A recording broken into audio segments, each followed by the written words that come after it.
Good Monday morning, SKN. I'm Jamie Morris. And I'm Cortenza Carty. Go ahead, Jamie.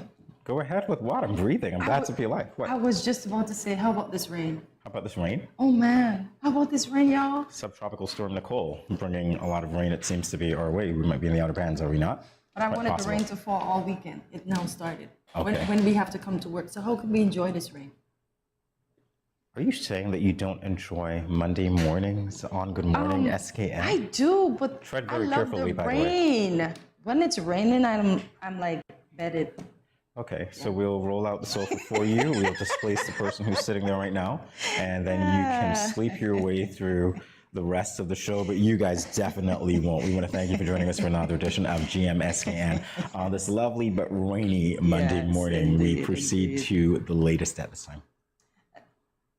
Prime Minister Dr. Drew leads delegation to Taiwan on state visit. This from SKNIS. The red carpet will be rolled out for the fourth Prime Minister of the Federation of St. Kitts and Nevis, the Honorable Dr. Terence M. Drew, when he steps off of EVA Airlines at Taiwan Tier 1 International Airport on Monday, November 7th, 2022 in Taipei. St. Kitts and Nevis and Taiwan share almost 40 years and 39 days to be exact of diplomatic ties, friendship, and cooperation. Prime Minister Dr. Drew and a delegation left the Federation on November 5th, headed for the Republic of China, Taiwan, for a 4-day state visit. The delegation includes the Right Honorable Dr. Denzel Douglas, Minister of Foreign Affairs, the Honorable Mark Brantley, Premier of the Nevis Island Administration, the Honorable Mr. Alexis Jeffers, Deputy Premier of the Nevis Island Administration, the Honorable Senator Dr. Joel Clark, Minister of Sustainable Development, the Honorable Senator Iselin Phillip, Junior Minister responsible for the Ministry of Youth Empowerment and Social Development, the Honorable Cleon Stapleton Simmons, Member of Parliament in the Nevis Island Administration, Mr. Samuel Barrett, Senior Assistant Secretary in the Office of the Prime Minister, Ms. Hazel Jeffers, Personal Assistant to the Prime Minister, and His Excellency Michael Lin, Ambassador of the Republic of China, Taiwan. This occasion marks the Prime Minister's inaugural trip to Taiwan. The delegation is set to return to the Federation on November 11th, 2022. So that's good. His inaugural trip, indeed. Definitely. Yes, and I watched his speech once he landed in Taiwan. Yeah. All right. All right. Moving on, National Assembly passes 4 bills, including the Domestic Violence Amendment Bill from Win Media. Ministers of Government debated 4 bills during the November 4th sitting of the National Assembly. The 4 bills are the Companies Amendment Bill 2022, the Evangelistic Faith Church Incorporation Bill 2022, the Small Business Development Amendment Bill 2022, and the Domestic Violence Amendment Bill 2022, all of which were supported by both sides and passed throughout the sitting. Most notably, Senator and Junior Minister of Youth Empowerment, Social Development, Gender Affairs, Aging and Disabilities, the Honorable Iselin Phillip, introduced the Domestic Violence Amendment Bill 2022. The bill allows victims of domestic violence or persons on their behalf to apply to the Magistrates Court or the High Court for protection orders, expands the definition of economic abuse to cover situations where perpetrators have full access and control over victims' financial resources, and gives the Director of Gender Affairs powers under the Act rather than the Director of Social or Family Services as previously legislated. So there are some changes here. Great corporation, though, in the National Assembly. Indeed. Awesome. I like the fact now that you can get restraining orders. Should I ease this way, Cortensia? Because you said that, you looked at me and it's like, no, I'm just okay. saying. I'm just saying, no. I thought that was the evil eye, you know. I'm like, you were smiling. I don't have an evil eye at all. We continue this from SKNIS. Resident Ambassador of the Republic of China, Taiwan, His Excellency Michael Lin is hailing Taiwanese companies that are participating in the 3-day 2022 Taiwan Expo in St. Kitts and Nevis, which opened on Saturday, November 5th, at the St. Kitts Marriott Resort for the efforts they have made in revitalizing and strengthening trade relations and economic development between St. Kitts and Nevis and Taiwan. As he delivered remarks at the opening ceremony, Ambassador Lin said, and quote, "Thanks to this trade show, a business delegation from Taiwan is visiting St. Kitts and Nevis in person for the first time after the COVID pandemic. This event signifies the timely and concrete efforts of our two countries to revitalize and strengthen the trade relations and economic development. End quote. He added that another 24 Taiwanese entrepreneurs would also participate in the trade show by sending their products or catalogs. The products they showcased range from electronics, ICP products, food and beverage, skincare products, to sports equipment, scooters, and off-road vehicles, hardware, and auto parts. So that's good. Relations are booming. We're keeping it that way. Always a good thing. Indeed. All right, so we're moving on to a check of our local weather at this time. Today's weather is rainy with a high of 83 degrees and a low of 77 degrees Fahrenheit. Currently, it is a cool 79 degrees. I'm loving the rain, by the way, so I apologize to those of you who are getting wet. I have an umbrella. Always prepare for a rainy day. Nonetheless, it is cool. Take a look at that lovely forecast as we head to our break. We'll be back in a moment with more GMS Scan.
No cash, no card, no problem. Dad, embrace the freedom.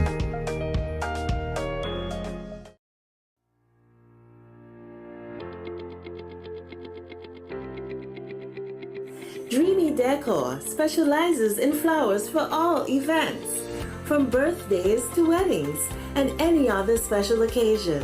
What's a better way to express to the people you love than by providing the finest selection of beautiful flowers and gifts? So when you think of flowers, think of us, Dreamy Decor. When growing your savings, where you save matters more than you think. Dare to compare and see for yourself why you should start saving and investing at First Federal Credit Union. You don't have to settle for cents. Let your money make sense. Reap a higher return by stashing your cash in a high-yield savings account or term deposit and earn up to 4% interest on your money. At First Federal, we say yes.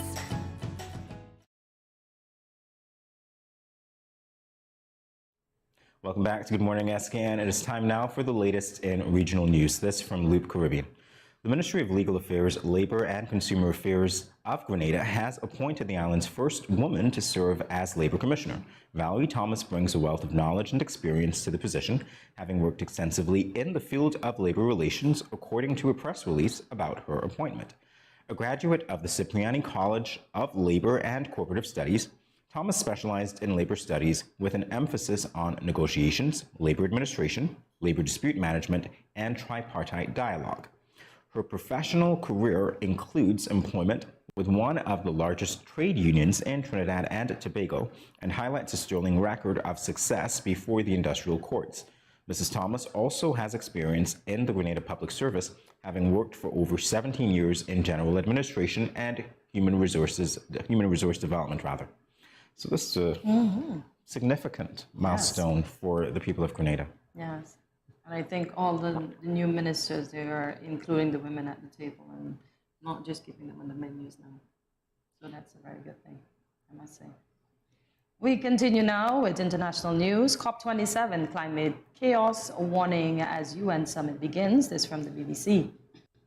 More than 120 world leaders are due to arrive at the summit known as the 27th gathering of the Conference of the Parties, or COP27 for short. This will kick off my voice, 2 weeks of negotiations in the Red Sea resort of Sharm el-Sheikh between countries on climate action, starting yesterday, Sunday the 6th November to Wednesday the 18th November 2022. The UN's Climate Change Summit officially opened in Egypt with a warning that our planet is sending a distress signal. COP27 President, Egyptian Foreign Minister Samed Shoukry urged leaders not to let food and energy crisis related to Russia's invasion of Ukraine get in the way of action on climate change. He said, and quote, "It is inherent on us all in Sharm el-Sheikh to demonstrate our recognition of the magnitude of the challenges we face and our steadfast resolve to overcome it." End quote. The need for action was laid bare in the largest report for the UN's World Meteorological Organization. Mr. Gutierrez sent a video message to the conference in which he called the State of the Global Climate Report 2022, and quote, "a chronicle of climate chaos," end quote. Climate change, very important issues. Hopefully it's a productive meeting there. Yes. All right, well, there you have it for the latest for today. We have a lot of things prepared for you on GMS SKN, starting, of course, with our featured guest today, Chief Anesthesiologist at the Memorial Hospital in Jacksonville, Florida. So that's Dr. Theodore or Ted Hanley. We'll be talking to him shortly. And Cortensia? We got Loosen Up. We also have the quote of the day. And are we traveling backward to talk about the upcoming movie for this week? I'm just going full speed ahead. I'm kidding. But hey, it is what it is. Yes, I know exactly what you mean. We're going to be featuring, well, looking back on Black Panther as we prepare for the epic new release. Wow. You got your outfit ready? I'm already black, Cortensia. No, but you're supposed to wear white. Y'all help me with my co-host today. I don't think you can get any more authentic than a black guy talking about Black Panther. Okay. I'm just saying. Hortensia and Jamie are both black individuals that have to wear white on that awesome day. Oh, really? Yes. Okay. We shall see. All right, well, that's all that we have for now. We'll be back in a moment with more GMS SKN. Stay tuned. I going out tonight. I got a hot date. He older than me, but I don't care. I like what he telling me. He say I look sweet and ting. What? You want me go home with him? Nice. Boy, I wonder if I'm ready for this. I notice he ain't got a condom, but I gonna go ahead, see? He might think me ain't like him or trust him. Plus, this my first time. Nothing gonna happen to me. Lord, how could I let this happen? I ain't ready for no child. Who can support me and my child? My man gone jail and mommy and daddy said they ain't gonna help. I all on my own. How could I be so careless? I wish I could go back to that now. But my education on hold. How could I let this happen? Don't let this happen to you. Contact the Department of Gender Affairs to find out about confidential offices and personnel available to answer questions about your sexuality or pre- or postnatal concerns. This message was brought to you by Project Viola through the Department of Gender Affairs with support from the Basic Needs Trust Fund and the Caribbean Development Bank.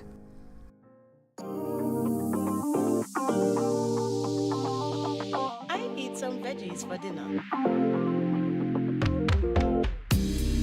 Let me just check the amount of sodium in this can.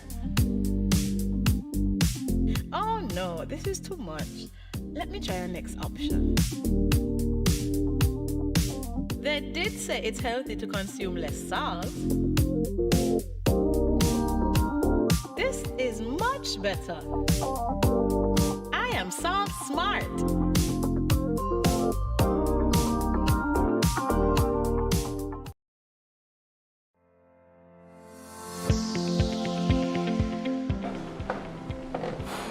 Did you know that there are certain seasonings that contain more salt than you actually need? There are more natural, healthier ways to reduce the salt intake in your dishes by using natural things like onions, garlic, seasoned peppers, and even thyme and merengue powder.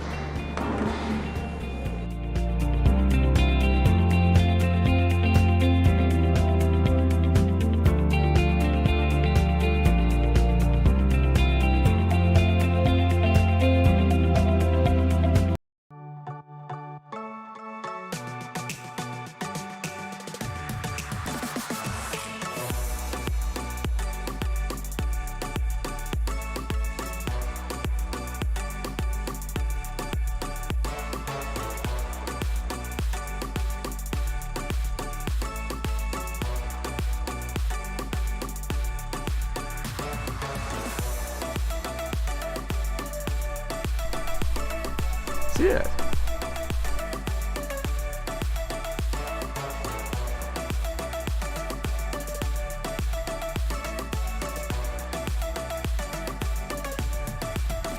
An exotic experience.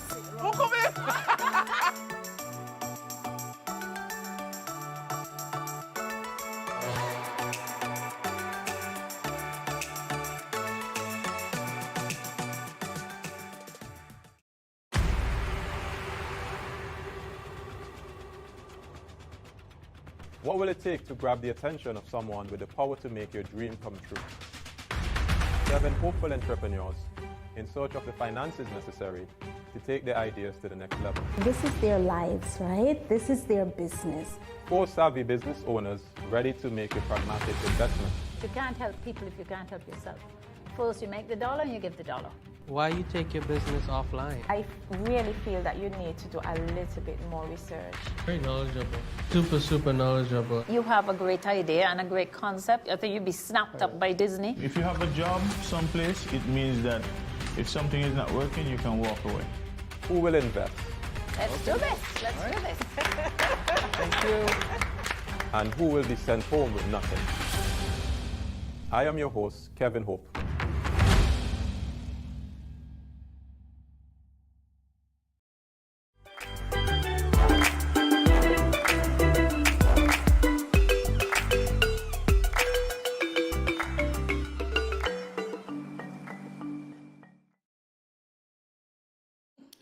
Welcome back to Good Morning SKN. Oscar Wilde, the famous Irish poet and playwright, once said, quote, "Most people are other people. Their thoughts are someone else's opinions. Their lives a mimicry. Their passions a quotation," end quote. How much... Okay,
Welcome back to GOOD Morning SKN. We apologize for that brief break in transmission. Now we continue with the quote of the day.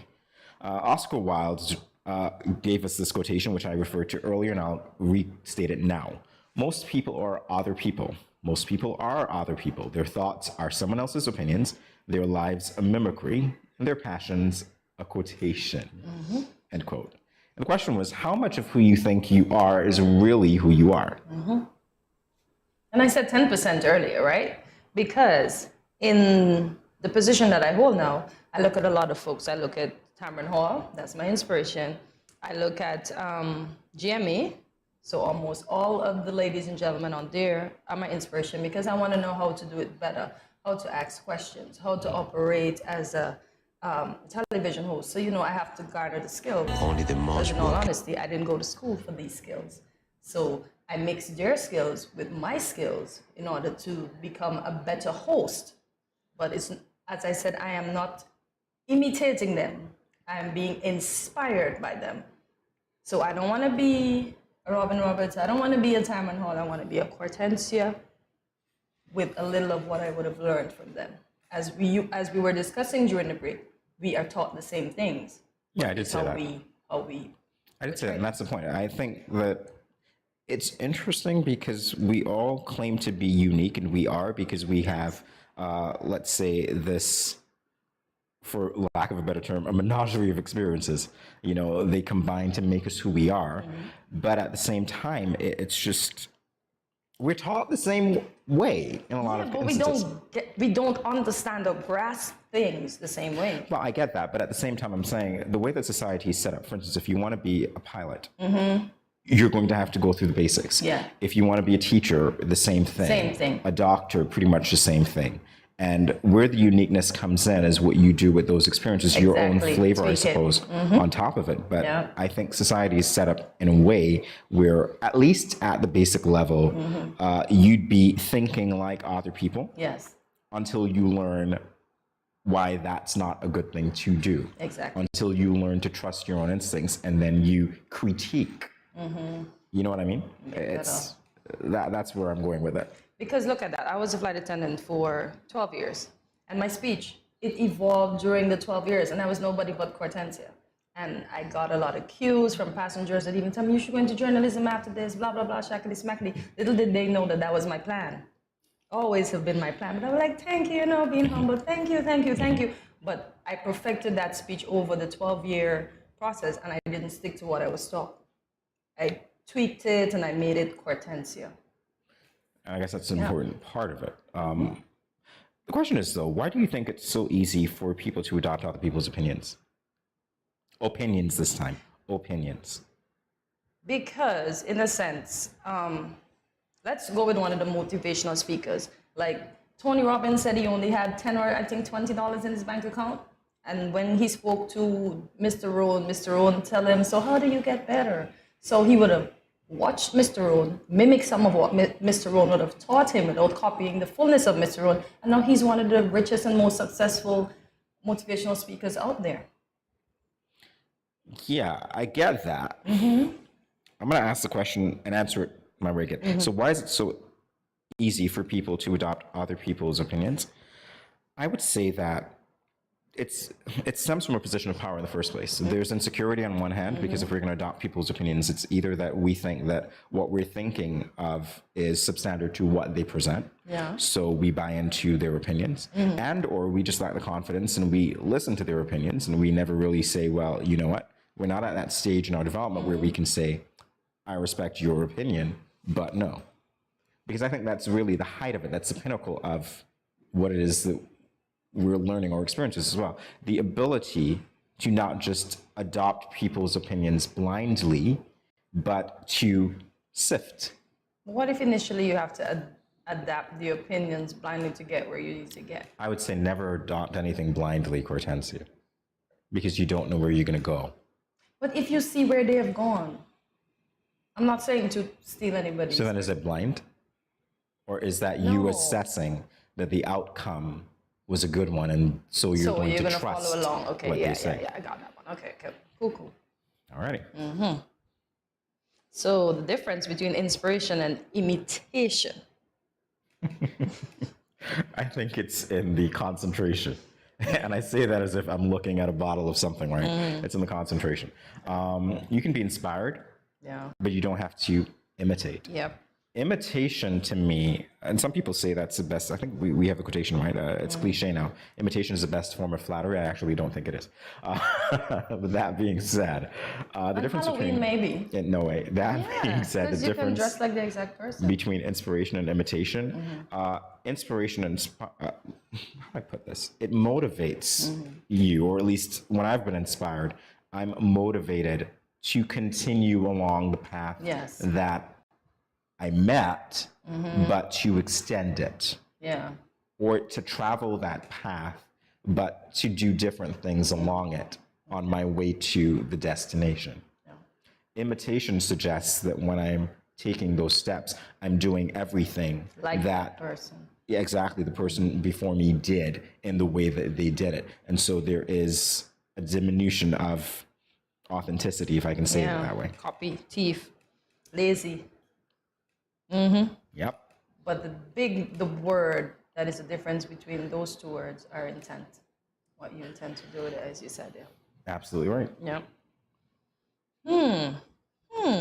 Why do most people make decisions to please other people? That's the Because question. they don't like themselves and they want to be liked by other persons, so they just run with all the ideas and in order to fit in and be likable. That's why. Yeah, I guess what? My ideology. I don't care. I'm just saying, I keep saying that. I keep saying that. Funny enough, when I was going through this, I'd be like, that's going to be Jamie's tagline.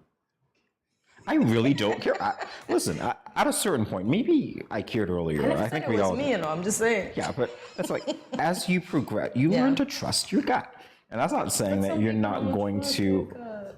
Well, that's on them. It's not on me though. Literally speaking, you've got to know what works for you. And hey, if you fail forward. All right. Forward or backwards? So No, you fail forward. Okay. Not fall. Fail forward. So you're progressive. I'm just teasing. I'm just teasing. Yeah, but I guess society's just made it a way that if I do this according to your books, then I'm cool with you. But that's a lot of stress, though. You know what it is? We're good at silencing differences of opinion. Yep. I don't know if we are that way in the rest of the world, but in these parts, I find we are really good at silencing differences of opinion, and or if we choose to present different opinions, generally speaking, sometimes the arguments are not as sound. They're not well reasoned, and so nobody would really buy into it. Yeah. But some of the most confident people you find are some of the most ignorant. I said it. And copy. I actually said it. Honestly, because it's like they're not taking the time to reason anything. They're just saying what comes to mind. That's like confident. I don't have to listen to you. I know that. It's like, but you really don't know. You know what I mean? So there's a balance that needs to be. Yeah, exactly. Okay. I was looking at a quote from Herman Melville, and it said, "It is better to fail in originality than to succeed in imitation. He who has never failed is someone that man cannot be great. Failure is the test of greatness." So fail in originality, folks. Don't copy anybody. Love yourself. What about seeking validation from others, Jamie? Validation is built into what it is that we do. Realistically, it really is, because if you think of the way that we're educated, again, I'll go through this again, you need some sort of external validation to prove that your skills have developed to a certain level. Now, are you looking at that external validation all the time? No, you're not. But, to say that that charts your course, really shouldn't, but it does play a role. It's like, if you're learning to drive, you need validation to say that you can actually be on the road. Yeah, right? Indeed. Yeah. Alrighty. So the importance of being your authentic self. Well, that's very important, because if we were exactly alike, one of us wouldn't be needed. I wouldn't say I wouldn't be needed. Maybe I'll just copy, get the photocopy. You copy me? Who loves a photocopy? You'll copy me? No, I can't do the curly hair thing, so that's a no. So I will end with telling everyone, express your whole self genuinely. Be you. Don't copy nobody. It's too hard. It's hard being you. Imagine copying somebody and trying to be exactly like them. You're going to be stressed out. You're going to get gray hairs. Keep your hair black. Yeah. Aha.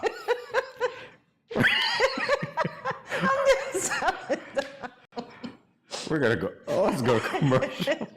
We'll be back in a moment with more Good Morning SKN, guys.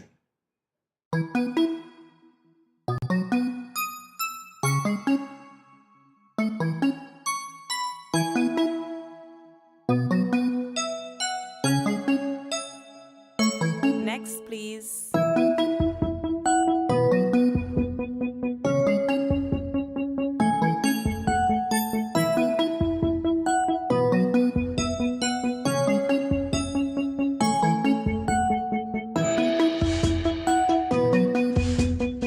Good morning, Mommy. How are we today? We are okay. I brought in Bobby to get her first HPV vaccine to secure her from this cancer-causing menace. I'm just trying to make sure my girls have a chance at enjoying life, you know? You look unsure about something. Are you okay? I'm a little nervous. My boyfriend found a lump here the other day, and now I'm freaking out. I understand how you feel, but let's take care of Bobby first. First, let me explain about this vaccine, the HPV vaccine. The HPV vaccine protects both boys and girls. This vaccine can prevent most cases of cervical cancer and some cases of sexually transmitted infections. Mommy, that's it for Bobby. Can we talk privately for a few minutes?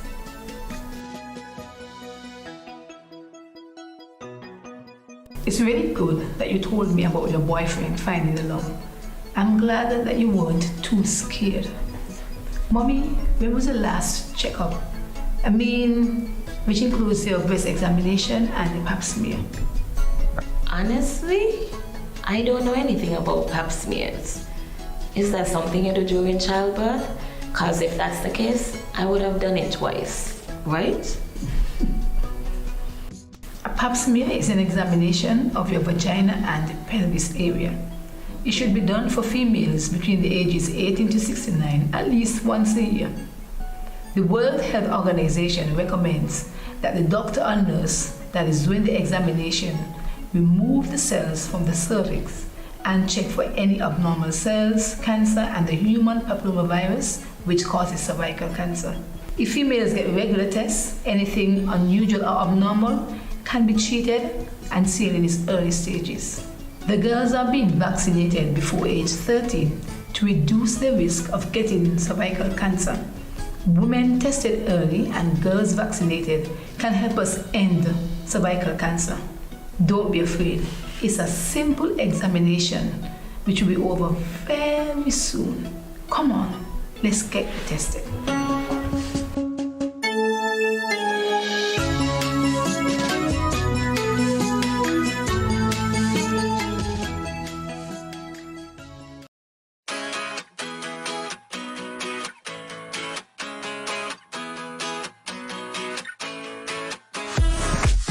No cash, no card, no problem. Dad, embrace the freedom. You ever hear Earthquake call and say, "Hello, Miss Lee, yes, it's me, Earthquake, I coming Tuesday around 10? No, sir. Earthquake does arrive unannounced, and when it come, it shake all sense and sensibility out of we. Remain calm, stay inside, and do the DCH. Drop, cover, hold on. Once the shaking starts, you know it's earthquake. Make a quick move to a safe place. Don't run to the door, we are in the exit. Stairs might block up or full of people. Elevator, avoid that, because you might get in and poof, power gone, and you're stuck in that box without ear. Take cover under a strong table or a bed, or crouch against an inside wall or in a corner, and cover your face and your head with your arms. Remember, DCH, drop, cover, hold on. Glass windows and doors, outside walls and doors in an earthquake, bad news. Take care yourself. Most injuries during earthquakes happen when something drop and hit people entering or exiting a building. Last thing, nobody run outside and ask, you feel it, you feel it? Remain calm, stay indoors until all the shaking stop, and do the DCH, drop, cover, hold on.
That's it.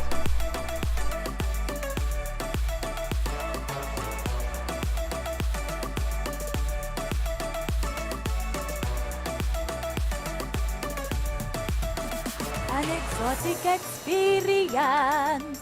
Oh, come in.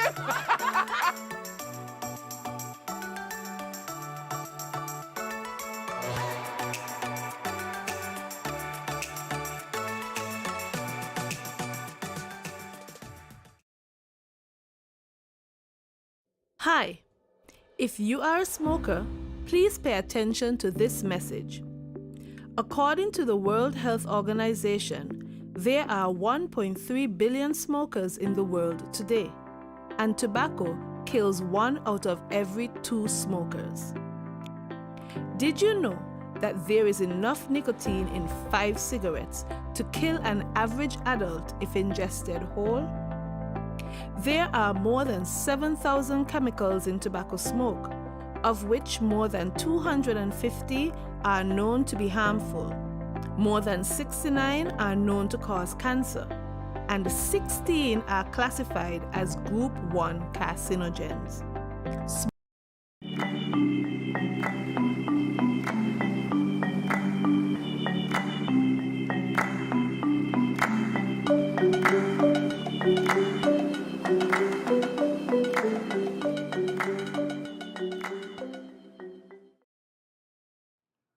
Welcome back to GMSKN Connections. At GMSKN, we always welcome the opportunity to interact and interview our Kittitian and Nevisian friends in the diaspora. Our St. Kitts and Nevis Connections allow us to share with our viewers the careers, positions, activities, and events being held by our fellow folks. This morning we have Dr. Theodore Hanley from Jacksonville, Florida. Good morning, Dr. Hanley, and it's our pleasure to welcome you to Good Morning SKN. Hi, good morning. It's a pleasure to be here, and thanks for the opportunity. Indeed, you are certainly welcome. So tell us about your journey in medicine. Well, it started a long time ago. I've been in medicine in my specific field now about 30 years. I look back on it and I can't believe that 30 years have transpired already. My journey actually, I like to say, started in St. Kitts because my mother was a district nurse, and she was a midwife as well. And while I was growing up in Tabernacle, I would see some of the doctors come by. I remember very, very clearly, it was Dr. Hodge, who I was very impressed by. He was essentially the district doctor. He would go around St. Kitts and he would visit all the districts. And, you know, he was quite charismatic, even for me as a youngster at that time. I think I was probably about 7 or 8 years old in Tabernacle, quite much admired him. But I think my journey in medicine actually started because of my mother. Who inculcated some of those special caring qualities that I later developed and yearned to become a physician. My parents emigrated to the U.S. in 1978. They took us all with them because they're all 5 of us. I'm the eldest of 5.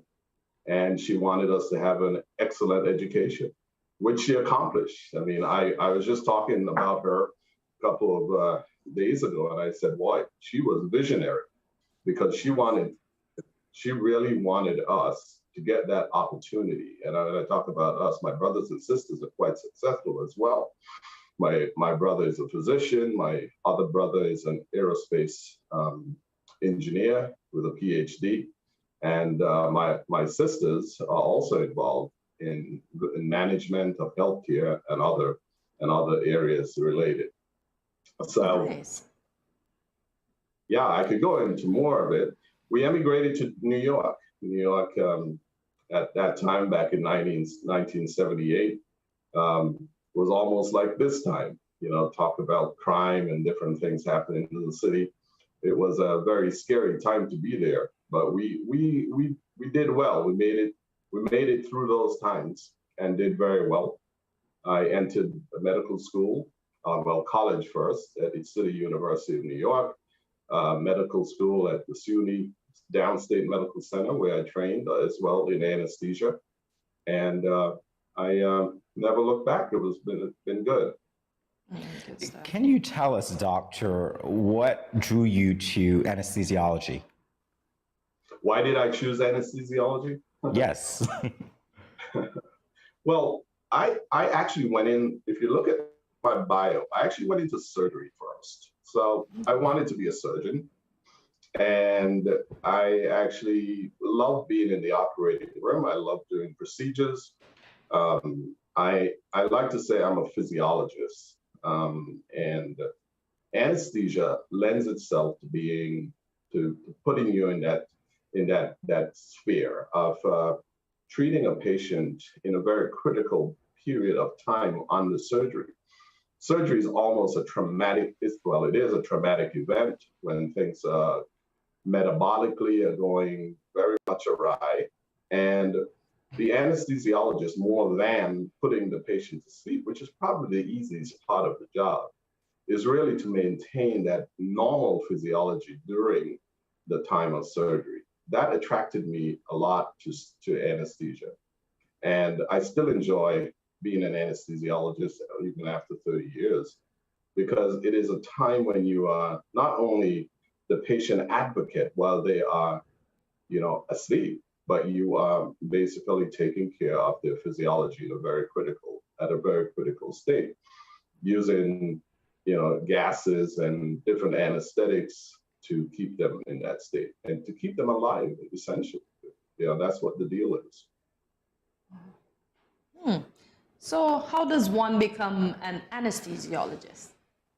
Well, anesthesia is a branch of surgical services. It's a specialty, a subspecialty, and it's 4 years of medical school. So you get an MD. You can do an internship or a residency in either medicine or surgery. I did my internship in surgery, and then 3 years of residency in anesthesiology, where the concentration is anesthesia. You spend 3 years working in the operating room doing various procedures, from cardiothoracic all the way to ambulatory surgery. There are also additional pain subspecialties, which requires fellowship training, which could be pain management, which is one areas that I am interested in. You could do a cardiothoracic, you can do different subspecialties, even in anesthesia, so that you become more facile in providing anesthesia care for patients during surgery.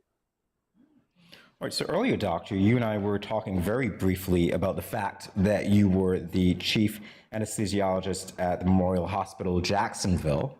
We'd like to get some insight into your time in that position, but also I understand that you've moved on since as well. What can you tell us about that? I am currently at St. Petersburg General Hospital, part of the same system, health HCA. I worked at Memorial in Jacksonville. That was my first foray actually into Florida. My wife and I moved to Florida to Jacksonville. Memorial is a large hospital. It's about 400 beds. It has 26 operating rooms. It also has an ambulatory surgery unit with six operating rooms, 12 anesthesiologists, and about 26 CRNAs. CRNAs we work as a care team in anesthesia. We did everything from trauma to cardiac bypass and hearts, as we call it, and a full service hospital. I became the chief of anesthesia at that facility. I stayed there for 2 years and provided the services that were required according to my job description. I also recruited most of the anesthesiologists at that time, because our practice, which I joined, which part of a large anesthesia practice, had to recruit additional anesthesiologists to run those services. So very big practice, very exciting. I would give you a story. When I moved to Florida from New York, I thought that my days of doing trauma were over because I moved from Brooklyn, where my practice was at Woodhull. And when I got there, I thought I had come to the beaches, and I lived in Jacksonville Beach, and it was a beautiful place. And I thought that I would never see a trauma again. But within days of being there, here I was dealing with trauma as it is in most cities in the United States. So a very interesting time, which I enjoyed. In fact, I was just in Jacksonville a couple of weekends ago, and was recalling the times that I spent there. So it was good, very, very enriching. I learned a lot. It was the biggest facility that I had ever run. And actually, it was a startup for me in terms of recruiting and retaining anesthesiologists and anesthesia providers. So it certainly was a proving ground. It was a step up in terms of running a large facility. The facility that I now work at is a smaller facility, which provides general anesthetics for what we call a bread and butter type of hospital. It's a general surgical facility, which also includes obstetric care. So we provide care for women having babies, C-sections, and epidural analgesia for labor. So it's a smaller place, but certainly something that I like because it's the kind of a time for me in my career after 30 years where, I can slow down a little bit. Although in anesthesia, you never slow down because, there's a saying in anesthesia, you're only as good as your last case. So you still have to be very much engaged and be ready to take care of a patient at any time. Well, you've led a very fascinating life. We're not done talking with you yet. We'll be talking with you on the other side of this break. Stay tuned, everyone. Back in a moment. Thank you.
Welcome back to Good Morning SKN. We're talking with Dr. Theodore Hanley, all the way in Florida, St. Petersburg to be exact.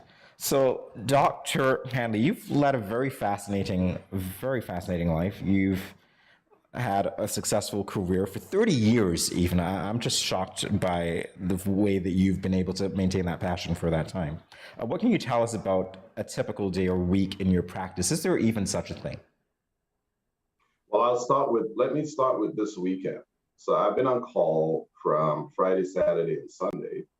So it is, you expect, and this is just my clinical life. So I'll describe that first. So when I'm on call on a Friday, Saturday, Sunday, I try to make it fast because I figure that if I'm going to take call, I might as well get it out of the way. So I do the full weekend. And I pray that it is a weekend that I have to do nothing really. It's called from home. But this weekend was that typical weekend where I call it a drip. There are cases that come in, some of them are critical, and some of them you have to really be engaged and take care of. At the same time, I have a family life, and it's me and my wife, and she's at home, and we are essentially empty nesters. So I have to balance that. How do I, at this time in our lives, how do I be fully engaged at work and on call and still be available to do some of the social things that, are required at this time in our lives. So typical day, it's start at work during the week when I'm not on call, try to get home as early as I can. My wife and I think we are foodies at this time, so we like to go out to eat. We are very much engaged in spending time together. We travel as much as we can when we can. So, and we try to take in some of the cultural and aspects of the area that we live, and we like going to the beach. I love going to the beach. So it's somewhat of a quiet existence, which is a lot different from what I'm used to in New York. New York is a little bit more a typical day in New York. It involves not just work, but going out to with friends and having a real exciting social life. This is a little bit different here in St. Petersburg. Nice. So, Dr. Hanley, what are some of the common misconceptions of your area of practice? Well, I was just talking about that the other day. I have patients who ask me, do you have to go to school for this? And aren't you just going to put me to sleep? And what do you, are you a nurse? Are you so a lot of the common misconceptions are that anesthesia is a very simple thing. You just put the patient to sleep, and there should not be any issues whatsoever. So that's a big deal. It is a very involved, very, very, very critical subspecialty. And as a member of the ASA and the New York State of Anesthesiologists, and I have actually lectured at the NYSSA, which is New York State of Anesthesiology, trying to, change that type of view from patients and people in the general public of what anesthesia really is. Anesthesia, I look at it as a caring, a very patient-centered advocate for the patient when they're in the most critical and vulnerable period of their life. And it is a time when you are in charge and in control of a patient's vital signs, their breathing, their physiology, their blood pressure. Everything is under your control, and it is quite stressful, and it requires a lot of skills. So I want to make sure that in my time that I have left in anesthesia, that I train as many people that understand the practice and what their role is. And number two, to make sure that the general public know that this is a very critical area.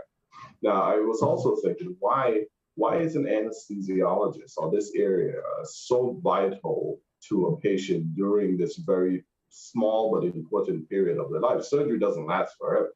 It's 1 or 2 hours, especially, during now with surgical technology is advancing so rapidly. We're doing so many things in a minimally invasive way, which requires less intense anesthetic care. But at the same time, we are providing care that is absolutely necessary. And it's so important,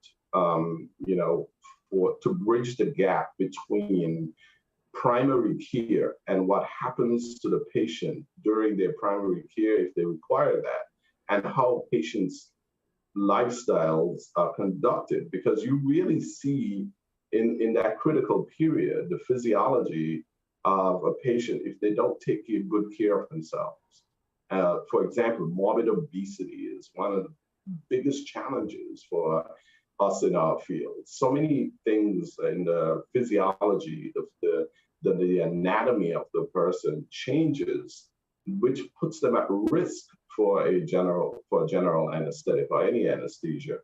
Hypertension, taking care of yourself during becoming well controlled for your hypertensive disease, it's important that these medications that are required, that you take those medications during the anesthetic if you're going to have a procedure. We really, in all those critical periods, see those derangements occur if they're not well taken care of. Asthma, COPD, people who smoke, smoking should be banned, I think, because of what happens to patients during those times. So we see what the result of what happens during chronic disease, and we test chronic disease. So the person with chronic disease, hypertension, diabetes, heart disease, you think about those patients. They come to the operating room. Their peers, when they may fall, or they may have a car accident. You may not think that you will ever see someone like me, and you shouldn't. You shouldn't see an anesthesiologist in any part of your lifetime, but sometimes you have to. And chronic disease must and should be taken care of.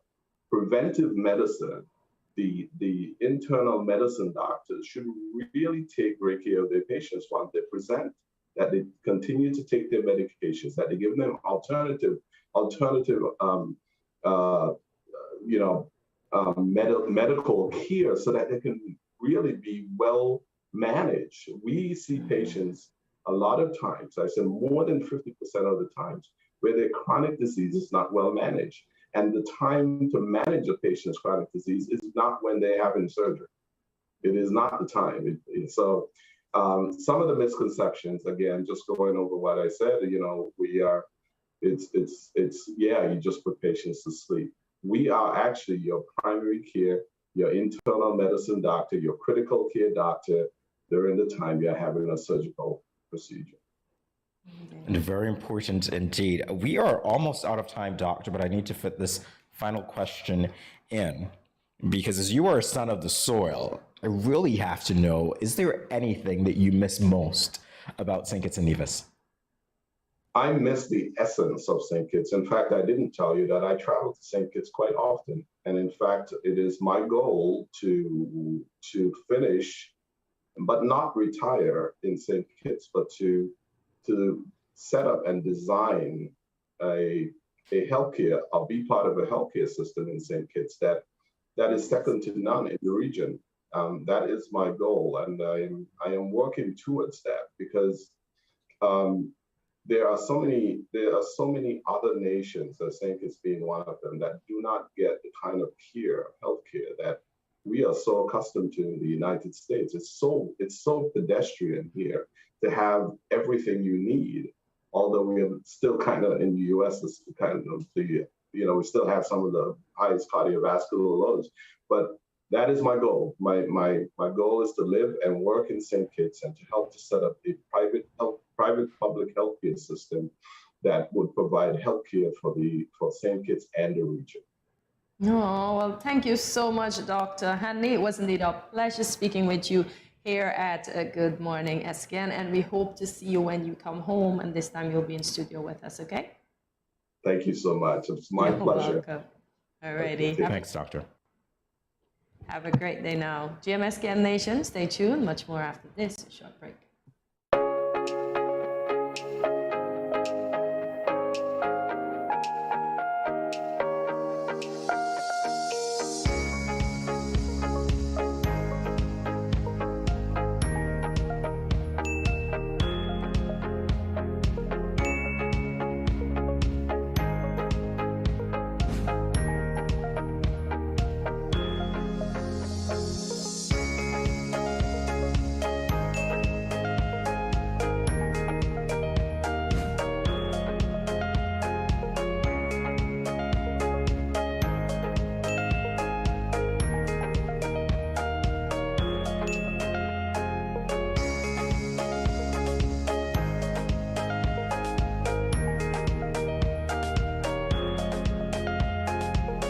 No cash, no card, no problem. Dad, embrace the freedom.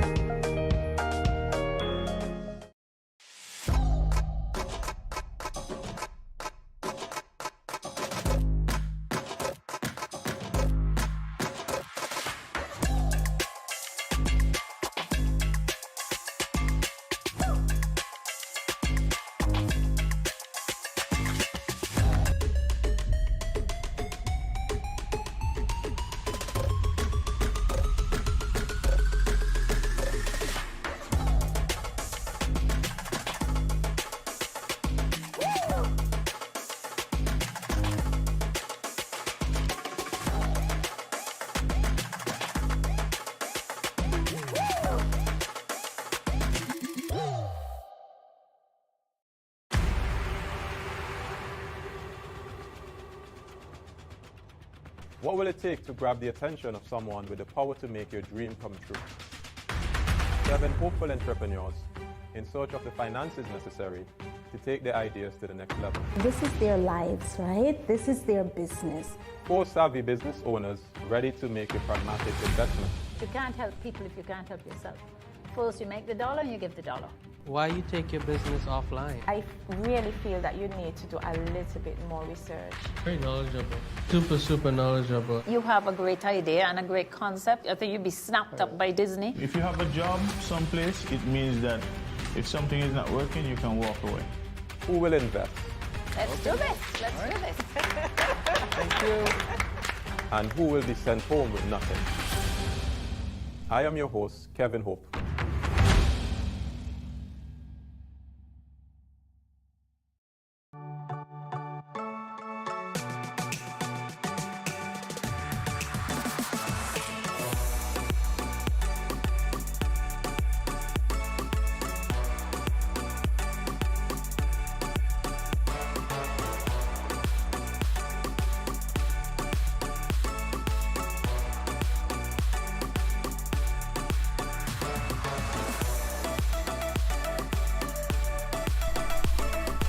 Yeah.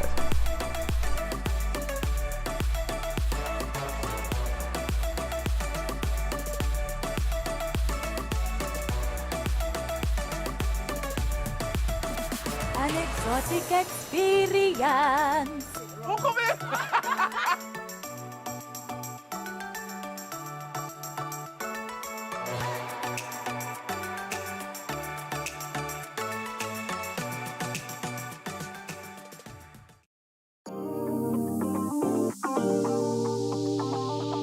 I need some veggies for dinner.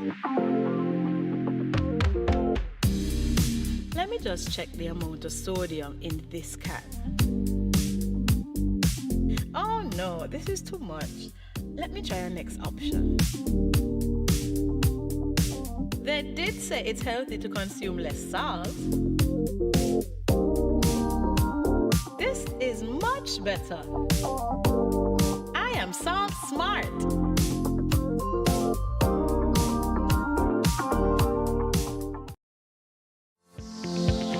You can lower your salt intake by reducing salty foods, removing table salt, and using salt alternatives when cooking.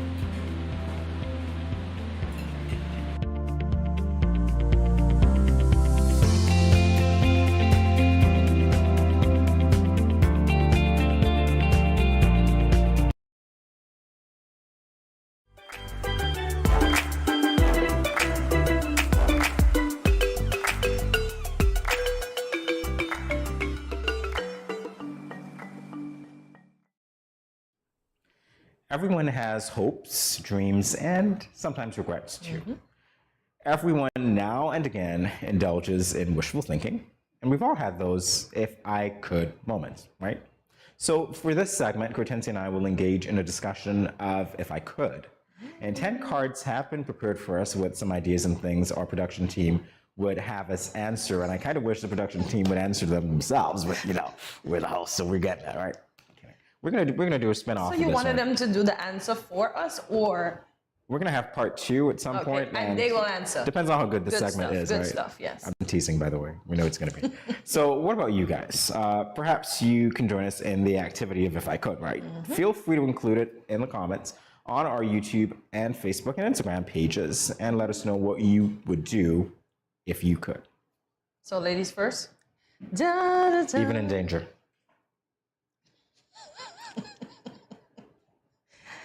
Okay, so if I could write a book that was guaranteed to be a bestseller, what would I write? Oh my gosh, this is hard. That's what you'd write. No, I wouldn't write that this is hard. I'm just thinking, what would I write? I would write a book on perseverance, regardless of what challenges come your way. When you think that you would want to call it quits, that you just push on. Because as We said earlier in the quote, be your authentic self. If you fail, you fail being your original self, but at least you would have tried. And as Jamie say, fail forward, so you can always get back up and continue. Yeah. All right, perseverance. Great. Do I have to answer that, or do I just pick another card? I think you pick another card. I think I pick another You don't card. get to answer my question. That's fine. It's okay. You've already answered it. Asked and answered. All right. Wait for it. All right. So if you could be immortal, what age would you choose to stop aging at, and why? If I could be immortal. I asked why 50. Is it because it is called middle age? Actually, I answered that. No, and 50 is not middle age, Cretensia. 35, 36, thereabout. With our life expectancy? That's what it is. With all the experiences that you just mentioned that you would have, so that the younger generation would look up to you, that's called middle age, sir. In which world? I'm sorry, I'm the immortal. It's nowhere in any of the worlds that I would have gone through in the periods. We continue now. If I could have someone else's life for one day, who would it be? Sir Richard Branson. I've always admired that dude. Always, always, always. Y'all, I'm going to tell you all the story, right? So my aunts know that my aunt, although I have two teaching at the BVI, well, the Elmore Stout High School in Tortola, this one particular aunt know that I love Mr. Branson. I'm inspired by him, etc. Not trying to imitate him. He's a guy. And she was like, he's going to be at our school tomorrow. And I was in Tortola. I wanted to call sick, y'all. But if I call sneak out of the hotel and I'm seen, then I could be fired. So I had to miss meeting Mr. Branson because he was coming to the Elmore Stout High School to do a speech. And oh my gosh, I'm such a fangirl. Yeah, because I'm inspired that he's gotten so far and he started out so young. So you might be saying that by doing the right thing, you potentially missed your opportunity to work with Virgin Atlantic? Not really. I don't want to work. I'm kidding. I just want to meet Mr. Branson. I'm kidding, Gwen. No, I didn't want to work. I just want to meet him and find Well, maybe out you what can. he- Maybe one day. I still have hopes. Maybe one day I'm flying in economy and he'll be in economy because, as he says, he cannot afford first class, and I admire that about him. Yeah. There's a joke somewhere there. Yeah. Indeed. You know. First He more class can early. afford. Yeah. He cannot afford first Say class. you cannot afford first I am class. cheating. I'm putting one back. Yes. All right. Great person, by the way. All right. So if you could learn a new personal skill, what would it be? Wow.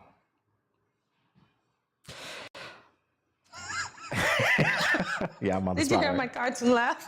If you could learn one new personal skill, what would that be? Okay. It's kind of hard to pick one out of the hat, but I'll do it anyway. If I could learn one new personal skill, I'd probably learn to sing. Okay. How to prepare for a theatrical performance. So like opera. That I would do. That I would do. I think that would be a lot of fun. Okay. Maybe I can help you prepare for the performance, you know? Aha. So he wants to prepare for Taylor.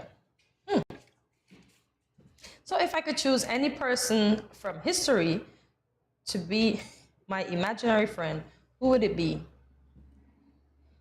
From history. From history. I'm gonna go with, I want to choose two persons, but I think I'm only allowed one, because I would go with Albert Einstein and I would go with Abraham Lincoln. Yeah, because I want to know how both of their minds work. And the fact that Albert Einstein was dyslexic and he didn't give up and he persevered, and we have the light bulb.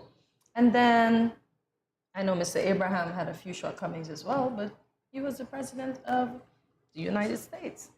So, Abraham Lincoln. yeah, they all failed forward, but pushed through, and they're the great guys that they are today. There you go. Yeah, so those two guys. Sorry, I couldn't just pick one. Yep. I'm making a mess, Hortensia. I do not know what is it with you and throwing cards. I just love to throw cards. You know, They're not frisbees. Yeah, they should be. They're thick enough. All right, so if you could learn one new professional skill, really, again, why am I getting these things? This is somewhat related, but this is professional. So if you could learn one new professional skill, what would it be? Dun, dun, dun. No, this is very easy for me, actually. If I could learn one new professional skill, it would definitely be marketing, because I think that in any sphere that we're in, marketing is so very important. Yes, and it so the ability to understand from my limited knowledge of what marketing is, how to get buy-in for your good or your goods or your services, what people actually need, so you're projecting what the lay of the land is going to be like and how your product or service could potentially change that. So you're answering all of those things as to, well, why? Then you get to how are we going to get there, etc. I think that would be something that would benefit me. Okay, and he tosses the next one. Y'all, Jamie needs therapy for tossing. Oh my gosh. If I could go back and change one thing in my past, what would it be? One thing in my past. In my past. Ooh, this is hard. There's a lot of things in my past I wish I could change, Oh, And you but can't the pass one it. thing, the I one want to thing. answer that so badly. I passed that. No, it's okay. The one thing I would want to change, though, is having more knowledge about life. I just wish I don't want to blame our parents, but yes, y'all should have told us the truth about everything. Y'all didn't need to sugarcoat it. Like last night I was looking at something and they were, the husband and wife was saying they never saw their mom and dad argue. And we know a lot of us could attest to that. We never saw our parents argue. But they were making fun of it and saying they probably went in the room and be like, Oh, I'm sure. but just to teach us more life skills. So that would be one thing I would want to go back and change. Our parents being more open and honest with us at a very early age about the way life works in general, everything, finance, relationships, friendships, etc., etc. Yeah. Oh, there's one more left. Wow. Just do for we have you. time for it? Just There are for actually two more you. left, but do we have time for it? Oh, really? I don't think we have time for this. We have time for it. If you could have 3 wishes come true, what would they be? Let's hear it. Well, for one thing, I'd wish for a genie bottle with Barbara Eden coming out of it. That way I'll get more wishes. She'll be my genie. That's the first wish, by the way. The second wish is that I would wish for the financial stability of my family, my entire family. It's like, hey, nice. you got it. I'll be like Oprah for them. It's like, you get one, hey, you get 2. That sort of thing, right? And the third thing is that, I don't think you can wish this into being. I guess you could just have to create it. But to be happy in whatever state you are. Well, rather to be content. I think contentment is indeed. happiness is fleeting. Is a state of mind. Yeah, definitely Barbara Eden. I'll get more wishes. Oh, Jamie, there was more than 2. You know who Barbara Eden is, right? I think a singer of some sort. No, Barbara Eden. Larry Hagman, the original I Dream of Jeannie.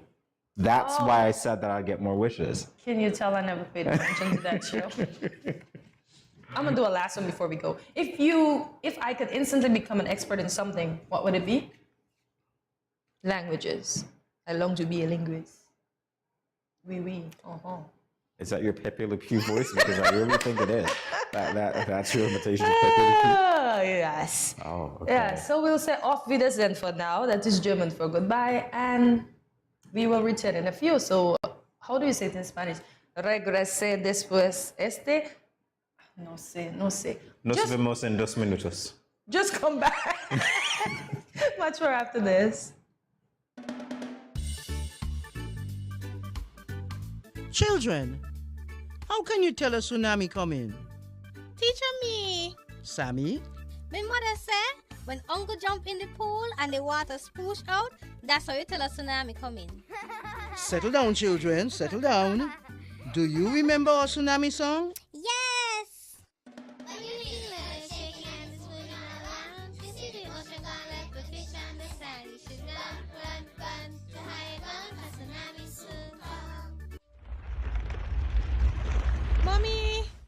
Uncle not here and the other shake. Hush your mouth. Daddy, Uncle not here and the sea gone.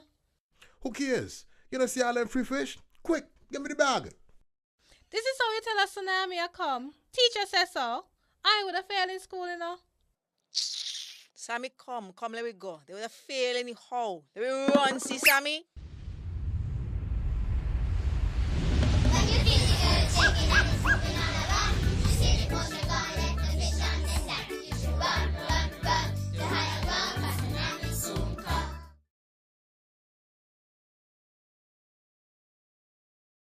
Let's face it, most parents or guardians don't want to think about their teens having sex, let alone contemplate the possibility that they might get pregnant or get someone pregnant. Teenage pregnancy is a situation that involves female adolescents. A teenage female can be pregnant as early as age 12 or 13, although it is usually 14 and older. The fact that teenagers become pregnant is related to many factors. Here are some tips to decrease teen pregnancy. Teach teenagers comprehensive sex education. Target messages at teen boys, not just girls. Get the whole community involved. Encourage mentoring, parental involvement, and support. This message was brought to you by Project Viola through the Department of Gender Affairs with support from the Basic Needs Trust Fund and the Caribbean Development Bank.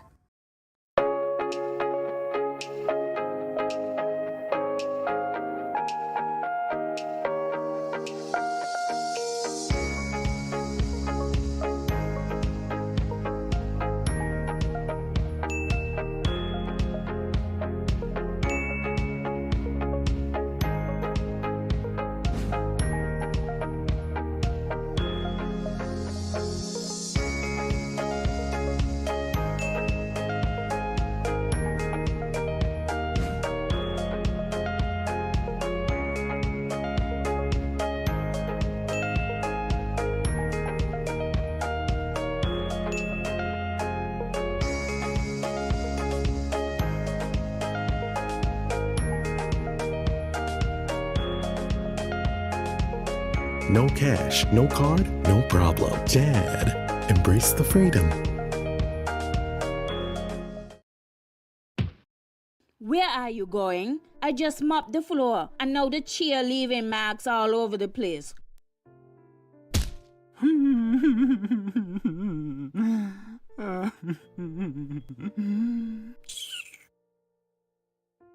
Come on, go in bed, see?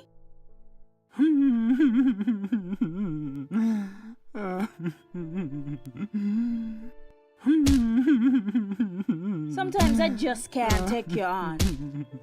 Violence is expressed in many ways. Most, unfortunately, go unreported or unaddressed for many reasons. If you or someone disabled is being abused, contact the police at 465-2241, social services at 467-1314, or the St. Kitts Nevis Association of Disabled Persons at 465-2151, 663-9077, or 663-4116.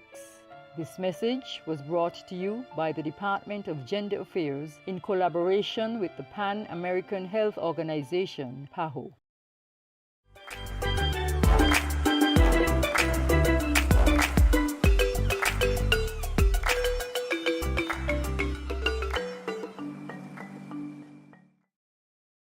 Welcome back to Good Morning SKN. It's time for us to loosen up. GMSKN Nation, I wish you could share in some of the conversations we have behind the scenes. You're the only one, by the way. You would crack up. Most times you see me come back laughing is because something funny had happened. So today, Jamie and I will be talking about our first job experience. What was your first job, Jamie? Wow. Gee.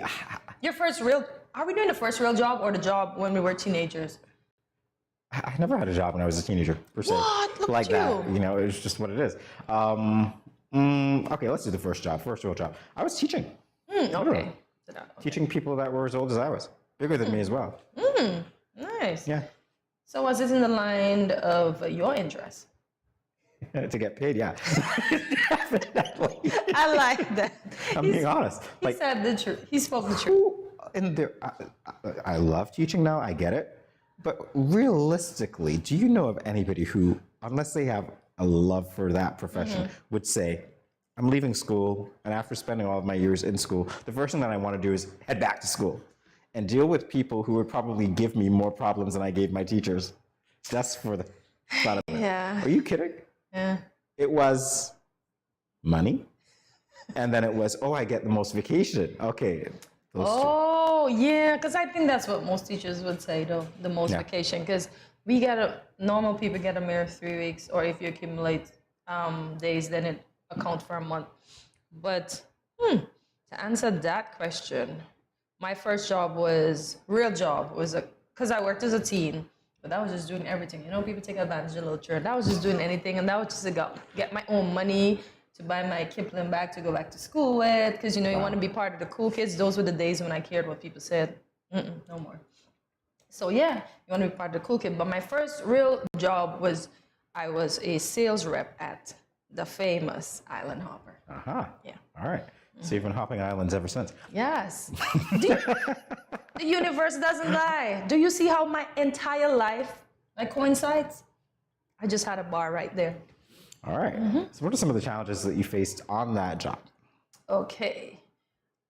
I think I smile, but when I'm not doing anything, my face tends to get hard. Like most people? My boss thought, oh my gosh, she's not smiling. I can't have her around here. Oh. Yeah, I was told that eventually. I was not supposed to last. But guess how long she lasted? I was there from 2001 to 2007. How you doing? Alrighty. Yeah. Reminded me of a Dana Glover song. We need to get a plastic smile for Cortensi. Can we do that?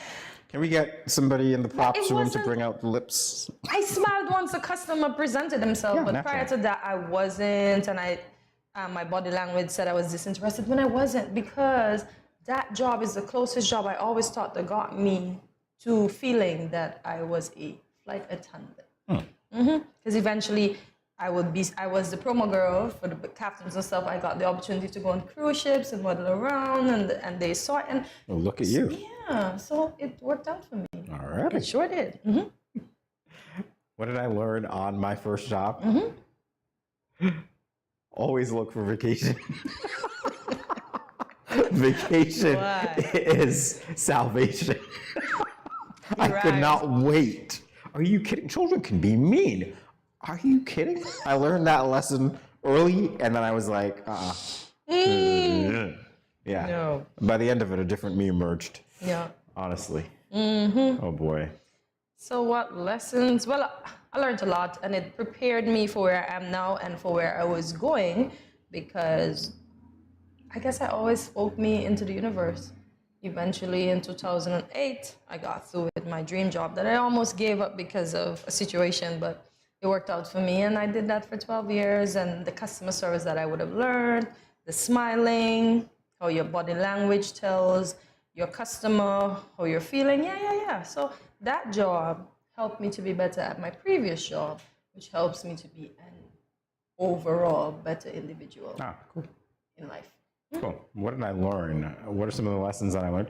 How to be part of a team that works with the same goals. Yes. How to bring originality to the task at hand.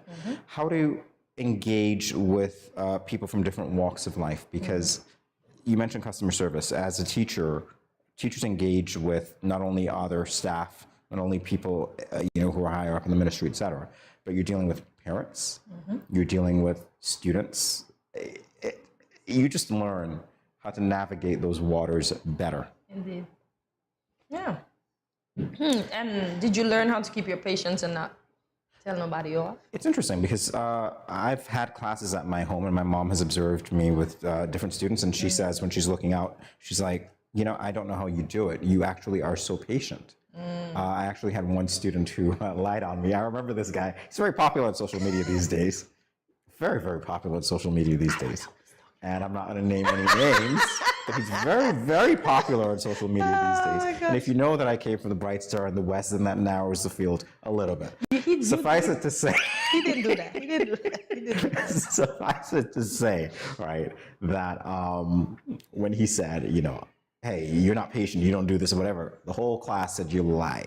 And he just shut it up. Yeah. Because that was one of the traits. It's like, I wanted to be the type of teacher that I wished that I had. And so I exercised that level of patience. Good stuff, great stuff, I must say. Yeah, but even my 16-year-old job taught me a lot because I always wanted to save. And as I said, save to not only buy my Kipling bag, but to get my savings up. So, yeah, I just think work overall taught me. And I've always loved customer service, to be honest. So I just think the jobs that I would have held, even pre my first real job, taught me well. I think so. All those lessons that you take with you, and that's the whole thing about it. Yeah. When we think about, you know, growing professionally, how much have you grown professionally since your first job? These guys are trying to age us, aren't they? I ain't even reached middle age yet. So no, nobody's trying to age me. I don't know what's wrong with you. I got 10 more years to go. I got 10 more years to. Till when? Middle age, did I say? Okay, let's stay on topic. How much have you? You know, I'm gonna debunk that myth. How much have you grown professionally since then? A lot. As I would have mentioned before, a lot. Because I know what to do now, what not to do, as I said, with my face, my body language. Although my face still gets hard, because if I'm walking on the road and I'm in deep thought, my face is hard. It's not a smiley face until I see somebody. Or sometimes people tell me hi, and then, you know, you have this straight face, and then you have to break into this awesome smile. It happens to me even now. But professionally, I'm thebomb.com because my customer service is on fleek. Thebomb.com, yes. The way I speak to people, the way I treat people, yeah. Professionally, I've grown from 16 to now. You go, Hortensia. And middle age is 10 years approaching. You can only imagine how much more professional I'm going to be. Yeah. But I'm professionally professed better. Okay. Okay, I can answer that question. How much have I grown professionally since then? It's interesting. This is a very tricky question. I say that because when I think of growth, and I guess this is what many people might think of growth, you might think of growth in one profession. I think that my experiences in one profession have allowed me to get into other professions. Indeed. And I take with me the full total of basically everything that I've learned. Exactly. And I apply it in the new professions. And it's like that thing that says, okay, you did it already, so you can do it again. It's its own motivation, if you think about it. Yeah. So how much have I grown professionally since then? Lots. Yeah. So you've grown professionally professed. Yeah. Professionally. Different fields. Wow. Lots. Look at that. Still going. Yeah. Never stop. I wonder what's my next profession. I don't know. But I think my next profession should be like an overall customer service groomer. Groomer. So maybe I'll think about a name. Customer service exquisite.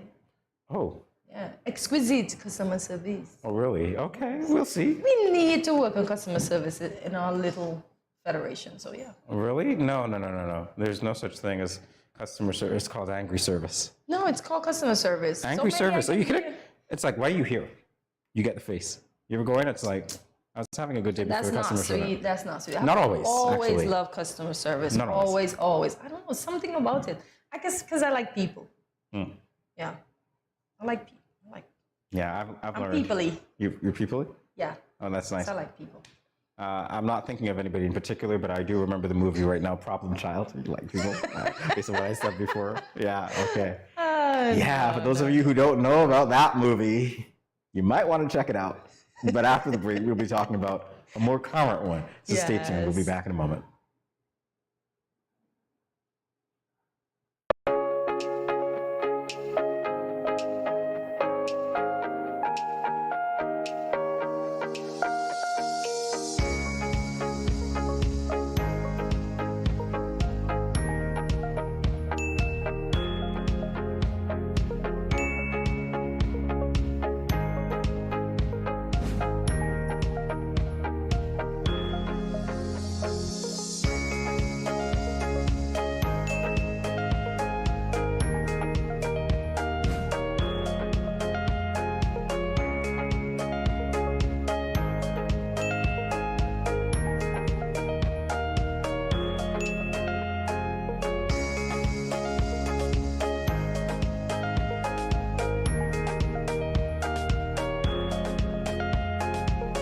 No cash, no card, no problem. JAD. Embrace the freedom.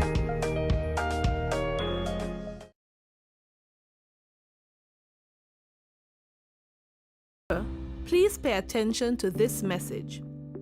According to the World Health Organization, there are 1.3 billion smokers in the world today, and tobacco kills 1 out of every 2 smokers. Did you know that there is enough nicotine in 5 cigarettes to kill an average adult if ingested whole? There are more than 7,000 chemicals in tobacco smoke, of which more than 250 are known to be harmful. More than 69 are known to cause cancer, and 16 are classified as Group 1 carcinogens. Smoking kills. Are you ignoring that warning every time you smoke? Please stop. Smoking can lead to severe health complications and even death. It affects almost every organ in the body, especially the lungs and heart. It raises blood pressure, increases blood clots, and increases the risk of stroke, heart attack, and cancer. It is hard to quit smoking, but it is not impossible. Don't let tobacco destroy you. Remember the 4 Ds to curb your tobacco cravings. 1. Delay. Set a time limit before you decide to smoke. 2. Drink water. Go get a drink before you do anything else. 3. Do something else. Have a goodie bag handy of other things to do. And 4. Deep breathing. Take at least 10 deep breaths every time you think about smoking. Quit smoking and live a longer and happier life. This message is brought to you by the Ministry of Health, St. Kitts and Nevis. Yo, what up? It's your boy N. Richie right here at Studio 327. I'm here to give you the promo that you guys need because this is something special for St. Kitts. I'm telling you, tune in to Good Morning SKN, 8 a.m. to 10 a.m. on YouTube, Facebook, and on Moen Channel 4. Also, I realize nobody else is doing this. Follow the Good Morning SKN Instagram at Good Morning SKN and the Studio 327 Inc. Instagram. Follow us on YouTube and Facebook. This is pretty long, but follow us and yeah.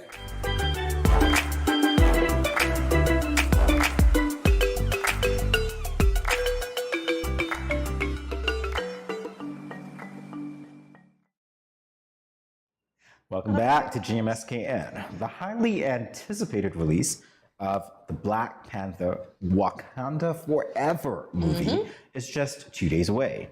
The first Black Panther movie was released in 2018, and many of us have forgotten some of the essential details of the film. So we decided to make this segment a Black Panther recap. And with that being said, let's look at this recap video of the 2018 Black Panther movie. Wakanda forever. No, that's coming up in 2 days. Can be great leaders. Show them who we are. How do you continue the legacy of the Black Panther after the tragic real-world death of T'Challa actor Chadwick Boseman? That's the task director Ryan Coogler has tackled with Black Panther Wakanda Forever. No matter how the film addresses the unexpected, it will redefine the Black Panther story as we know it. T'Challa once said himself, "Death, it's not the end. It's more of a stepping off point." and that remains a heavy theme for Black Panther. So before you watch Wakanda Forever, let's revisit the story so far.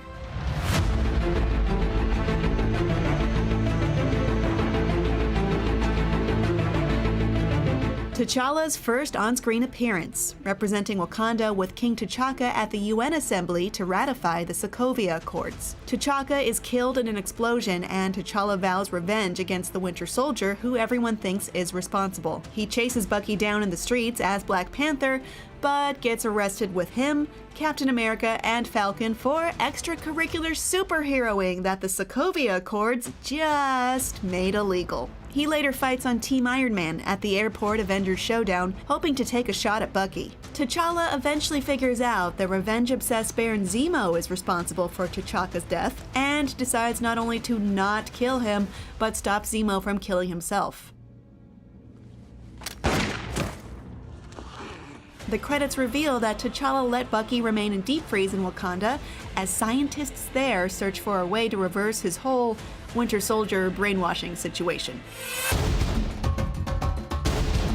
Topping many Best of the MCU lists, Black Panther pulled the veil back on Wakanda, the Black Panther's duty and legacy. We also get to meet the other important characters in the Black Panther story: Ramonda, Nakia, Okoye, M'Baku, Killmonger, and T'Challa's Stark-level technological genius younger sister, Princess Shuri. Shuri is the head of the Wakandan design group and is the main engineer behind the incredible vibranium technologies Wakanda produces, such as the maglev train, vibranium weapons, and the Panther suits. Wakanda was always just pretending to be a poor and undeveloped country.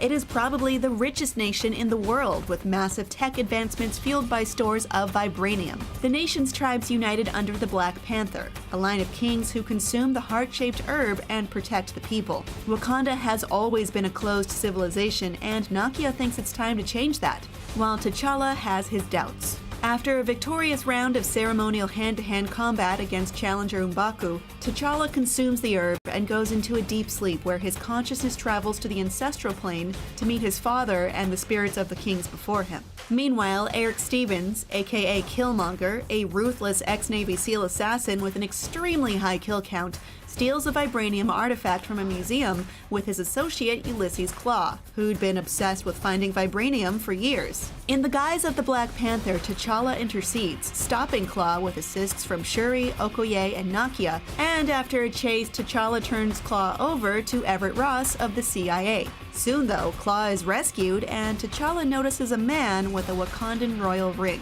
T'Challa realizes his father's disgraced brother, N'Jobu, only wanted to share vibranium and Wakandan technology with people of African descent around the world to help them. But T'Chaka disagreed and killed him in a fight. His orphaned, half-American son, T'Challa's cousin, is actually Eric Killmonger.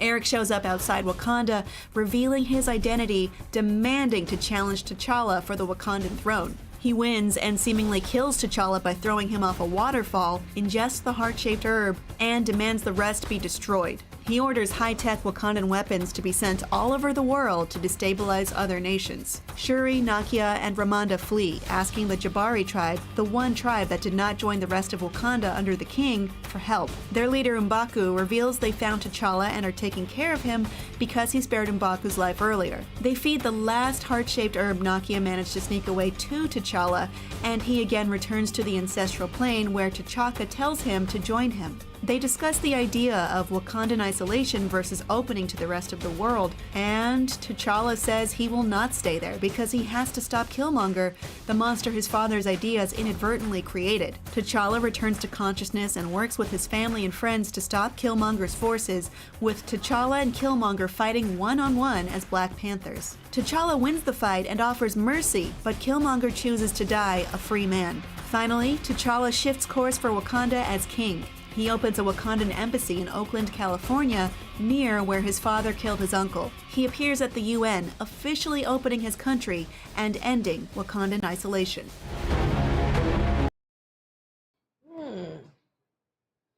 Yeah. Yeah. That was a lot to take, and I actually felt like I was in the movies for a bit, you know? Oh, really? Okay. Yeah. Which character? I could probably be one of the warrior girls, you know? Wow. Yeah. Can I see some moves? This is your audition. This is your audition, by the way. No, I can't. You never know who's watching. Let my secret out. The producer might be watching. I don't know. Ooh, la la. I still save it for him. I actually didn't mean Philippe, but anyway, you never know. I'm going big. He's trying to keep me down. No. Oh, that's so funny. So will you be going to the cinemas to watch this on the first day of its release? I don't think, not the first day, because it's going to be cramped. Although, and people talk too much in the movies, like, kill him. No, I don't do that. That's the best part. No. That is the best part. You expect to go to a movie like this and to have it be like... No, I want to go quiet because I don't want to miss a thing, you know? Yeah. No, that never happens. Yeah. No. I'll go to the, but no, I won't be on the first train. I will let the suspense rise. And nobody, I mean nobody is to come and tell me one ink of something. That includes you, Jamie, or else you're going to get a white paper. Wow. Yeah, that I can just tear up. Is that your white card? Okay, got it. All right. So did you remember all these details? Because I certainly didn't. Most of it I did because I am a superhero movie geek. So yeah, I remember most of it. But every time I watch that movie over, I don't know if I should put this out in the universe, but it's like they were showing us that he was going to die in real life. You think so? Yeah, I think movies hold a lot of prophecies. That's why I'm a conspiracy theorist and I'll stick to it. Like if we had paid attention to Contagion in 2011, then we wouldn't have gotten caught off guard in 2020. You think that? Yeah, because the details were exactly the same. So sometimes I think movies shows us what's going to happen in the future, but we just think, oh, it's a movie. So I am very keen when I'm watching movies. I see, which is why you want everybody to be quiet so that you don't miss a thing. Don't miss a thing. I thank you. Really? It's not going to happen. Just so you know. That's why No I go matter to the movies you when go. they have about 10 or 5 or so in the screening. Yeah, because I need to see. Like me and my girlfriends, if we go together, we do go when the theater is empty too. And we stay. Because people think once the credits is up, that's it, you know. No, you always stay. There is something to be seen. Yes, especially with those movies. Didn't you know? Well, now you know. You learned that today, years old. Never leave. Really? Especially with the Marvel movies, there's always something, a prelude to show you what's going to happen next. Never leave. Trust me. Let the credits run. Just chill with your friends. Or chill with yourself. If Now you I know. yourself. I could also Google it, but thank you. After I leave. It's not the Thank you. same. It's not the same. There's a preview. I get it. Okay, so never leave Never and be leave. very quiet in the Yes. cinema. Yeah, nice. It's When I not buying it. watched Black Panther, I think I went on a Saturday afternoon. I was like, way after, you know, it was first released and Way so on. after is good. And I was like, okay, this is great. Studios, I say the studio, wow, where am I? The cinema is sort of empty. It was cool, sit wherever I want, be cool. Yeah. So I probably will do the same thing. Yeah, indeed. So I might not go on the first day. Yeah. Just putting that out there. But it's funny how Marvel always does. You have to pay keen attention to the movies because they always put the heroes in to lead up to their own movie. Because you see, like how he came in that part. I said, okay, this is a separate movie. I think he's going to be by himself soon. So said, so done. And then I believe now in this movie, I think that Winter Soldier guy, he's going to be one of the fighters. All right, we'll see. You know your Black Panther stuff, man. Mm-hmm. Love Marvel stuff. So Yeah, Captain America is my favorite. we're gonna have eyes on you. See if you get emotional during this movie. I always cry. I cry when Really? cartoons die. Yes. So I'm Wow, most likely I'm Cortez, gonna yeah. cry. It hurts my heart. My heart breaks like. They're not real, Cortese. But it just my empathy level is like through the sky, not even through the roof. That's how bad it is. So I cry and there's many movies. And this is why I want the theater to be empty because I don't want nobody to see me. Well, they know my secret now. Sniffling. Yeah, they'll probably see you. But guess what, guys? Later this week, we are going to have some giveaways on this show in honor of the release of Black Panther Wakanda Forever. Wakanda So stay tuned forever. for the rest of the week for a chance to be one of our lucky winners. You stay tuned. They have to. You shall, you must, you will. You have to stay tuned. Are you going to tell them forever too? Forever. In my Cardi B voice. Just asking. You gotta stick with us. Oh, man. Yeah. Well, at least on this lovely Monday morning, stay tuned. Much more after this short commercial break.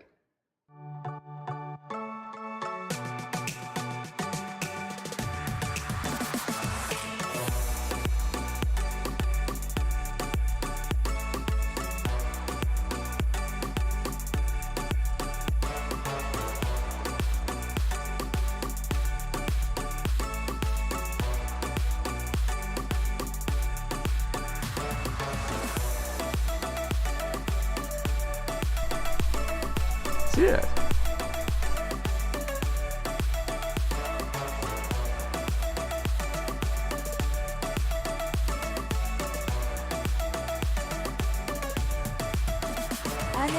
exotic experience.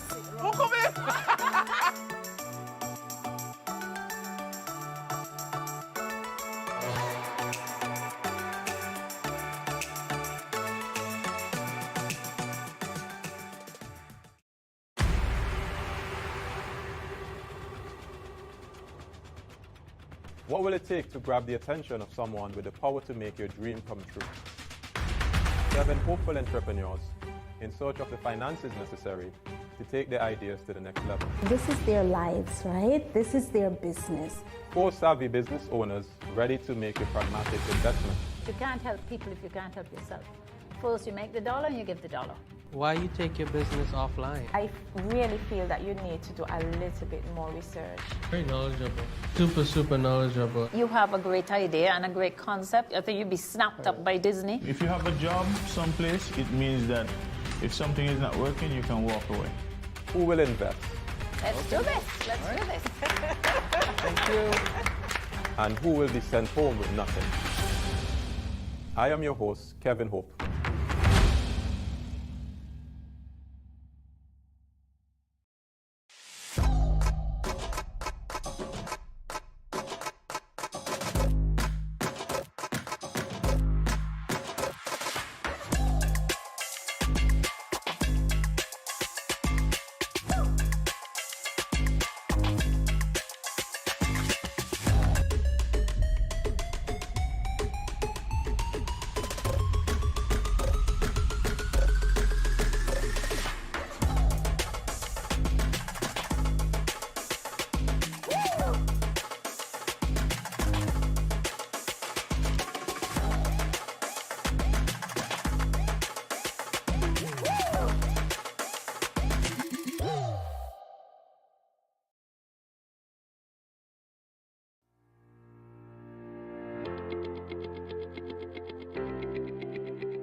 Dreamy Decor specializes in flowers for all events, from birthdays to weddings and any other special occasion.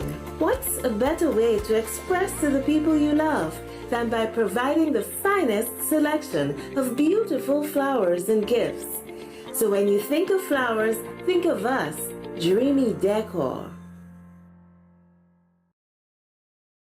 When growing your savings, where you save matters more than you think. Dare to compare and see for yourself why you should start saving and investing at First Federal Credit Union. You don't have to settle for cents. Let your money make sense.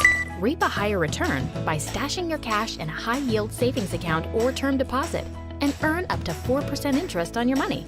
At First Federal, we say yes.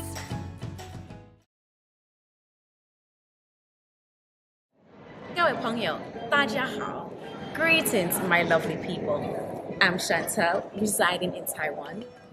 12 hours time difference. It's nighttime here, morning time in SK. I'm busy and on the go. However, I always manage to keep up to date with what's happening in SK. All thanks to Good Morning SKN. Good morning SKN. Ciao bango!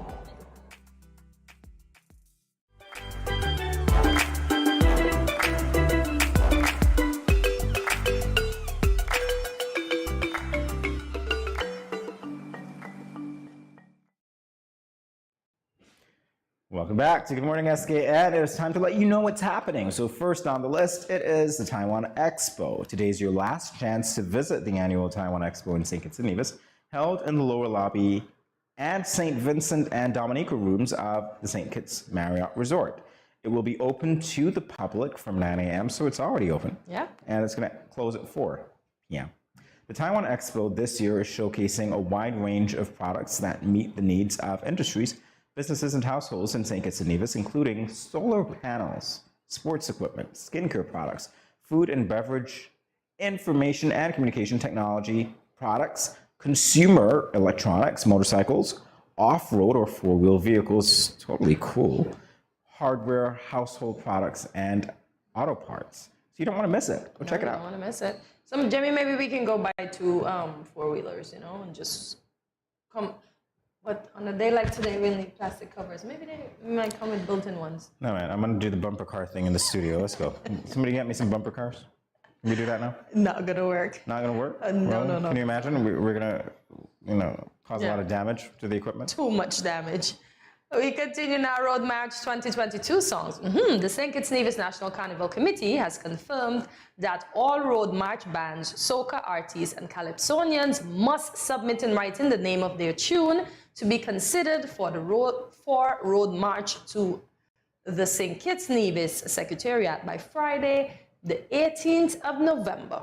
Road March tune must be publicly released in full on a local radio station by Friday, the 25th of November, to be considered as part of the competition.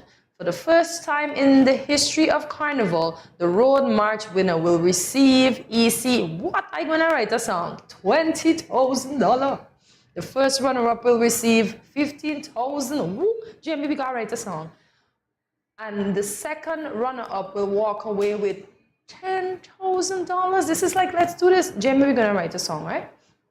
Competition rules and regulations are available online at www.skncarnival.com or at the Carnival Secretariat in the E.C. Daniel Building on Keon Street.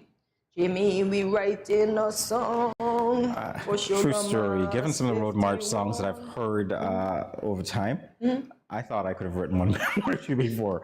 In any event, we'll see. So the last one, Tourism Festival, right? The St. Kitts Ministry of Tourism presents the 2022 Tourism Festival set to be held on Friday, November 11th from 5 p.m. to 11 p.m. at the Samuel Williams Sports Complex in Fort Charles.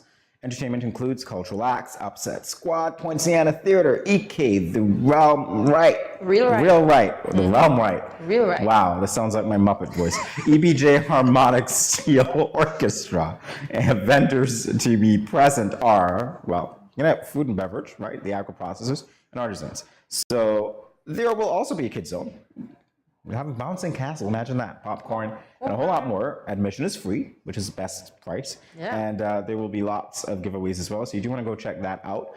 What you also want to check out is Cortensia and me when we come back tomorrow. Yeah. We want to thank you, though, for joining us today for another edition of GMSKN, reminding you to tune in daily and to tell others that we are on air so that they can watch us. They can also reach out to us on our social media platforms. Again, they are Facebook and YouTube, the handle at Studio327 Inc., and also Instagram at Good Morning SKN. Like, subscribe, follow, share. Check out our website, studio327inc.com as well. Yep. And we made 11 months yesterday. We are soon to be 1 year. So I would like to invite all of our viewers, right, to just make a little snippet and tell us what you like most about Good Morning SKN. So leave us a comment and tell us what was your favorite part of today's show. And this is where we say, see you tomorrow at 8 a.m. when you will start your morning with us right here at Good Morning SKN. Thanks for watching. And do not forget, make the video. Let us know how we're doing and how we would have impacted you and yours. Have a great day, guys.